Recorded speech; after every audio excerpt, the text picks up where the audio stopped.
ఆచి chicken masala. Hormuz జలసంధి దిగ్బంధం ప్రారంభమైంది.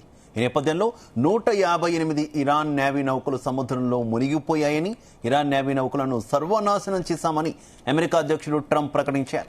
ఇరాన్కు ఫాస్ట్ అటాక్ షిప్స్ మాత్రమే మిగిలాయన్నారు.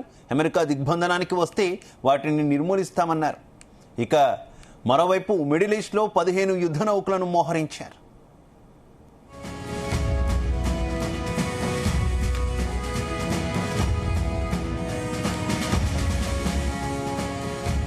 ఇదే విషయానికి సంబంధించి మరింత సమాచారం మా చీఫ్ న్యూస్ కోఆర్డినేటర్ రాధాకృష్ణ అందిస్తారు. Radhakrishna. Good evening Shiva. Hormuz జలసంధికి సంబంధించి మొత్తం సందిగ్ధత కొనసాగుతూ ఉంది. ఎందుకంటే ఇప్పటికే హర్మోజ్ జలసంధి వేదికగానే ఇరాన్ అమెరికా మధ్య యుద్ధం భవిష్యత్తులో ఎలా ఉండబోతుంది అనేది ఒక అంచనాకు మనం రావాల్సి ఉంది. ఎందుకంటే హర్మోజ్ జలసంధి మీద ఇరాన్ పట్టు సాధించినప్పటి నుంచి అమెరికా ఒక రకంగా చెప్పాలంటే ఇరాన్ పైన యుద్ధం విషయంలో కొంత వెనుకబడిపోయింది. ఇరాన్ ఏం చేయలేకపోతుంది. అదే సందర్భంలో హర్మోజ్ జలసంధి మీద పూర్తి స్థాయిలో ఇరాన్ కంట్రోల్లో ఉండడంతో ప్రపంచ దేశాలు కూడా చాలా దేశాలు, భారత్ తో పాటు ఏషియన్ కంట్రీస్ తో పాటు చాలా దేశాలు కూడా హర్మోజ్ జలసంధిగా వచ్చినటువంటి వాణిజ్య నౌకలన్నీ కూడా, చమురు గ్యాస్ నౌకలన్నీ కూడా అక్కడ చిక్కుపోయి ఉన్నాయి. కేవలం ఇరాన్ అనుమతిస్తే తప్ప ఆ నౌకలు ఇతర దేశాలకు వెళ్ళలేని పరిస్థితి. సో ఒకవైపు ఇప్పటికే 6 వారాలుగా వచ్చింది, 7 వారాలకు వస్తా ఉంది. సో 7 వారాలుగా కూడా మొత్తానికి ఎక్కడ నౌకలు అక్కడ నిలిచిపోయాయి. సో ఈ నౌకలు అక్కడ నిలిచిపోవడంతో ఆటోమేటిక్ గా ఆ దేశంలో గ్యాస్, చమురు కొరతకు ఒక రకంగా కారణం అవుతోంది. ఈ నేపథ్యంలో ఒకవైపు ఇదే పరిస్థితిలో ఉంటే మధ్యలో చర్చల పేరుతో కాస్త అన్ని దేశాలు కూడా కొంత ఊపిరి పీల్చుకున్నాయి. సో చర్చల ప్రక్రియ ప్రారంభమవుతుంది కాబట్టి మొత్తానికి యుద్ధం ముగుస్తుంది, సమస్య పరిష్కారం అవుతుంది, అన్ని సమస్యలు కూడా తీరుతాయి అని చెప్పేసి భావించాయి. కానీ మన చర్చల్లో ఇస్లామాబాద్ వేదికగా జరిగినటువంటి ఈ యొక్క చర్చల్లో మొత్తంగా కూడా ఎక్కడికక్కడ సందిగ్ధత ఏర్పడి చర్చలు విఫలమయ్యాయి. సో మళ్ళీ పరిస్థితి మొదటికి వచ్చింది. ఇప్పుడు పరిస్థితి మరింత తీవ్రతరంగా మారుతోంది. ఈసారి ఏకంగా ఒక వైపేమో ఇరాన్ పై పట్టు సడలించేది లేదు అని చెప్పేసి ఇరాన్ చెప్తా ఉంది.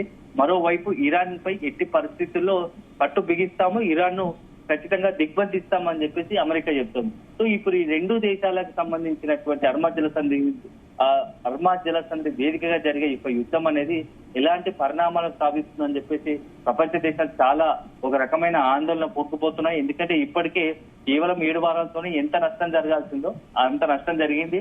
సో అంత ఇబ్బందులు పడుతూ ఉన్నారు ఆ దేశాలకు సంబంధించినటువంటి ప్రజలు.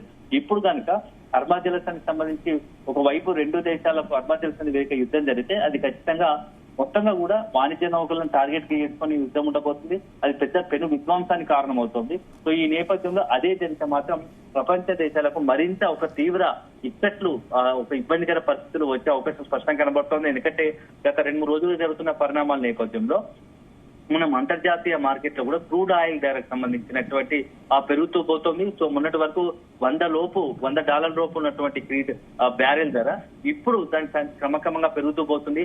ఒకవేళ కనుక ఇదే పరిస్థితి, ఇదే అనిశ్చితి కనుక కొనసాగితే, ఇదే ఉద్రిక్త పరిస్థితి కొనసాగితే ఖచ్చితంగా అది $140-150 చేరుతుంది.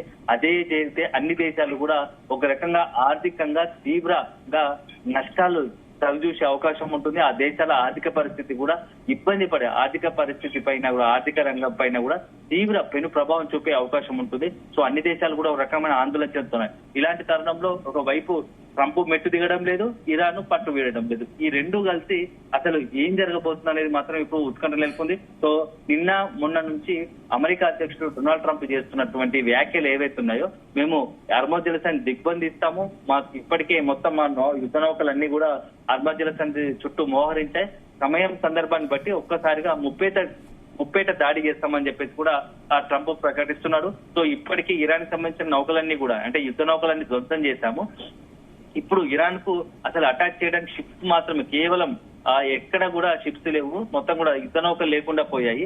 అమెరికా దిగ్బంధనం వస్తే వాటిని నిర్మిస్తామని మరోవైపు ఇరాన్ అంటుంది. సో ఈ మొత్తంగా కూడా ఇప్పుడు మిడిల్ ఈస్ట్ లో ఒక రకమైన యుద్ధ వాతావరణం. ఇప్పుడు ఏంటంటే నిన్న మొన్నటి వరకు మనం చూసాము, ఒకవైపు క్షిపణులతో డైరెక్ట్ గా భూభాగంలోని ఆ భూస్థావరాలు, బంకర్లు కావచ్చు, అణు స్థావరాలు కావచ్చు, లేకపోతే ఆర్మీ స్థావరాలను టార్గెట్ గా చేసుకొని ఇరాన్, అంటే ఏ దేశంలో ఇరాన్ కావచ్చు, ఇజ్రాయల్ ఇజ్రాయెల్ కావచ్చు, అదేవిధంగా గల్ఫ్ కంట్రీస్ లోని ప్రధాన నగరాలను ఒక ఆ దేశాలకు సంబంధించి, ఇరాన్ సంబంధించి కావచ్చు, గల్ఫ్ కావచ్చు, ఇజ్రాయెల్ సంబంధించి ఆర్థిక మూలాలను టార్గెట్ గా చేసుకుని దాడి జరిగింది. కానీ ఇప్పుడు యుద్ధం తీరు మారుతోంది.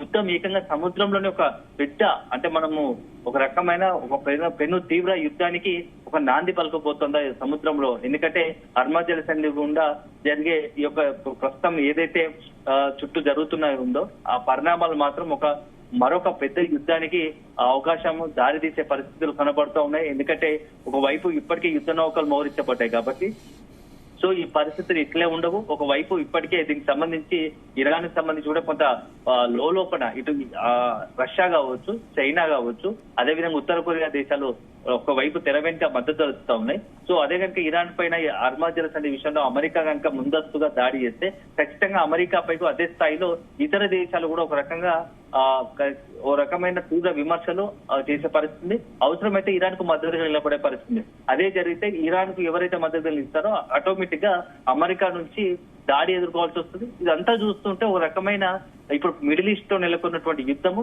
ఎటువైపు దారితీస్తుంది, అది కేవలం పశ్చిమాసియాలో మొదలైనటువంటి యుద్ధము మొత్తం ప్రపంచ దేశాలకు కూడా పాకుతుందా, ప్రపంచ దేశాలకు విస్తరిస్తుందా అనేది ఒక అనుమానాలు, సందేహాలు, ఆందోళన కలిగితే అదే జరిగితే మూడో ప్రపంచ యుద్ధానికి కూడా దారితీసే అవకాశాలు లేకపోలేదని చెప్పేసి నిపుణులు, విశ్లేషకులు అభిప్రాయపడుతున్నారు. సో ప్రపంచ శాంతి దృష్టిలో పెట్టుకొని అన్ని దేశాలు కూడా తొందరపడకుండా, ముఖ్యంగా అగ్రరాజ్యంగా ఉన్నటువంటి అమెరికా, అందరికీ పెద్దన్నగా చెప్పుకునే అమెరికా తనే తొందరపడితే ప్రపంచ దేశాలు ఖచ్చితంగా ఈసారి అమెరికాను టార్గెట్ గా చేసుకొని కూడా దీనిపై అమెరికా తీరును తప్పుపట్టే పరిస్థితి కనబడుతోంది ఇప్పుడు. ఎందుకంటే డొనాల్డ్ ట్రంప్ వచ్చినప్పటి నుంచి కూడా ఒక రకమైన అశాంతి, మొత్తం ప్రపంచ దేశాల్లో కూడా ఒక అశాంతి నెలకొంది అనేది ఒక అభిప్రాయం వ్యక్తమవుతుంది. ఏదో ఒక రకంగా మొత్తంగా కూడా అన్ని దేశాలను తన గుప్పిట్లో పెట్టుకోవడానికి మొత్తంగా ఏదో రకంగా ప్రయత్నాలు చేస్తున్నారు. సో మొన్నటి వరకు చూసాం పలు దేశాలకు సంబంధించి భారత్ తో పాటు అనేక దేశాలపైన అత్యధిక సుంకాలు విధిస్తూ హెచ్చరికలు జారీ చేస్తూ వాణిజ్య పరంగా ఇతర దేశాలతో, ఇప్పుడు ముఖ్యంగా ఏంటంటే భారత్ రష్యాతో వాణిజ్య ఒప్పందం చేసుకుంది. అట్లాంటి వాణిజ్య ఒప్పందాలకు సంబంధించి ఒక రకంగా బ్లాక్ మెయిలింగ్ హెచ్చరికలు దిగుతూ అత్యధిక సుంకాలు విధిస్తామని చెప్పేసి బ్లాక్ మెయిలింగ్ కూడా పాల్పడుతున్న పరిస్థితి. సో ఒక రకంగా అన్ని దేశాలకు ఇప్పుడు ట్రంప్ ఒక కంటైగా మారారు. సో ఇలాగే మారితే ఖచ్చితంగా ఇరాన్ విషయంలో ట్రంప్ ఇట్లాంటి వైఖరి కొనసాగిస్తే మిగతా దేశాల నుంచి కూడా ఒక తీవ్ర స్థాయిలో కొంత అమెరికా పైన వ్యతిరేకత వచ్చే అవకాశం ఉంది. అదే జరిగితే ఇక యుద్ధం పరిస్థితి ఎలా ఉండబోతోంది, యుద్ధం విషయంలో అమెరికా ఎలాంటి వ్యూహాలతో ఇరాన్ పై దాడి చేయబోతోంది, మరి అమెరికా దాడులను ఇరాన్ ఎలా ప్రతిఘటిస్తోంది, అదే విధంగా అనేది మాత్రం మనం వేచి చూడాలి. మొత్తానికైతే పశ్చిమాసియా పరిస్థితులు మాత్రం ప్రస్తుతానికైతే ఒక రకంగా ఒక తీవ్ర ఉద్రిక్తంగా ఉన్నాయి. ఈ నేపథ్యంలో ముఖ్యంగా మొన్నటి రోజునే భారత్ సంబంధించి కేంద్ర ప్రభుత్వం కూడా ఈ పరిస్థితులు ముందే గమనించి అక్కడ ఉన్నటువంటి ఇరాన్ లో ఉన్నటువంటి భారతీయులను ముందస్తుగానే భారత్ కు రావాల్సిన కూడా కోరిన పరిస్థితి కనబడుతుంది. సో ఇది కేవలం ఇప్పుడు ఇరాన్ కి కాదు, పరిస్థితి కనుక మాత్రం ఖచ్చితంగా పశ్చిమాసియాలో ఏ దేశంలో ఉన్నటువంటి భారతీయులు వీళ్ళని త్వరగా ఇండియాకు చేరుకోవాలని చెప్పేసి కూడా కేంద్రం ప్రకటించే అవకాశాలు కూడా లేకపోలేదని తెలుస్తోంది Shiva. Right, okay, thank you.